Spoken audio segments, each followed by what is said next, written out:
Hello ka-trade! Dito sa video na ito, ituturo ko sa inyo ang pinakasimple, pinakamadali at pinaka-effective na strategy, ang moving average crossover. So kagaya nito, ang tawag nito ay golden cross. So nag-cross yung mga moving average, ayan, nag-change na yung trend. So ang moving average crossover, so ginagamit siya para ma-spot yung potential na pag-change ng trend. Kagaya nito, mula downtrend, nagiging uptrend na siya. So, nag-cross yung mga moving average. So, pwede nyo rin itong gamitin yung mga indicator na ito sa cellphone. So, libre lang yan. Pwede rin sa PC. Ang strategy na ito, ang pinaka-popular na technical analysis tool or indicator na ginagamit para ma-identify ang potential trend changes. So, gumagamit tayo dito ng dalawa or mas maraming moving average. So, ito yung moving average ka-trade, yung mga linya. Itong green, blue, red, saka yellow. Moving average smooth out the price fluctuation. So, kasi linya na lang siya, so smooth na yung nakikita natin. Hindi na yung magulong ganyan. So, nabubuo ang moving average by calculating the average price of an asset over a specific period of time. Example, 200 moving average. So, average yun na 200-day na price movement ng asset. So, meron dalawang moving average, simple moving average, at ang exponential moving average. So, ang pinagkaiba nila, mas responsive lang yung exponential moving average sa current market conditions. Ang tinitingnan natin dito sa strategy na ito ay pag nag-cross lang yung short-term moving average above or below the long-term moving average. So, meron tayong dalawang moving average na tinitingnan. So, kaya nito, buy, nag-cross pataas. Okay? Sell naman, nag-cross pababa, yung dilaw sa blue.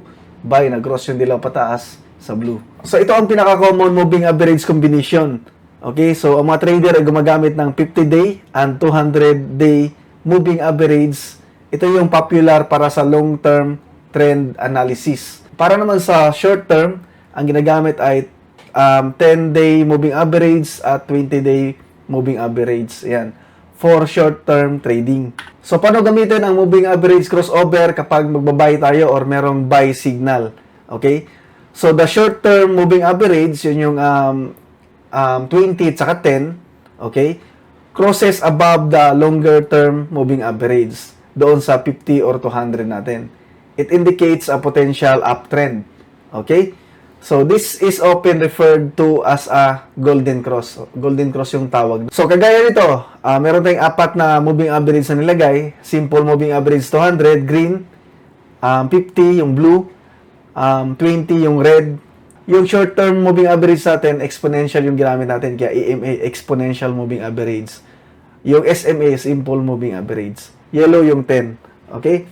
So, kagaya nito, yung red saka yellow natin, yung short-term moving average, nag-cross sa long-term moving average sa SMA 50. So, ang tawag dito, golden cross. Ito yung potential na buy signal. So, dito tayo magbabuy. So, napakasimple lang, di ba? Titingnan mo lang kung magkocross yung mga moving average.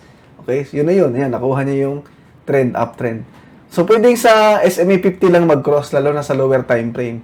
Okay? Kahit saan dyan, sa 50 or sa 200, walang problema. So, kapag sell signal naman, or bearish signal, ang short-term moving average cross below the longer moving average. It indicates potential downtrend. This is often referred to as death cross. Death cross pala yung tawag dito. Okay? So, short-term moving average, yung red sa yellow natin, nag-cross pababa dito sa SMA 50 natin. Di ba? Ayan. So, dito tayo mag-enter ng sell. So, nakuha niya yung trend pababa. Mula uptrend, nag-change yung trend to downtrend. Ang moving average ay laging indicator kasi nabubuo yung moving average kasi nagre-reflect siya. Kinocompute niya yung past price. Kaya nagre-refer tayo sa history. Whipsaws in choppy or sideways markets kapag ranging lang, ganyan, no? Ang tawag niyan yung ngipin ng lagari, you know? So, sideways market lang. Frequent crossovers can generate false signals leading to losses. Okay? So, kapag mahina yung volatility, so hindi magandang gamitin yung moving average kasi magsa-sideways lang yung market. Okay? So, maraming crossover na mangyayari. Ang tawag dyan ay mga false signals. So, huwag kayong mag-trade kapag mahina yung volatility. Or magandang gamitin itong moving average crossover sa mga volatile na market, kagaya ng Bitcoin, gold. Yun, magandang gamitin to. Confirmations. So, mas maganda na meron tayong idagdag na confirmation sa trade natin. Example, nabuo yung itong debt cross. So, meron tayong additional confirmation bago mag-enter ng trade. Okay? So, meron mga candlestick pattern na pwedeng gamitin. Ito yung mga bullish candlestick pattern. Ito naman yung mga bearish candlestick pattern. Kagaya nito, nabuo yung debt cross dito. Okay, nag-cross dito. So, tingnan natin yung candlestick pattern kung meron ba tayong makita dito. Example, ito, hanging man. Ito, so nakita natin may hanging man dito. Shooting star. So, meron ding shooting star dito. So, dalawang bearish candlestick pattern yung nakita natin dito. So, yun yung magandang confirmation para mag-entry tayo ng sell trade. Hindi lang yun, meron ding bearish 3-line strike. Ito, tatlong pababa, tapos isang malaki, oh. Ayan, tapos pababa na ulit. So, tatlong pattern agad yung nakita natin dito.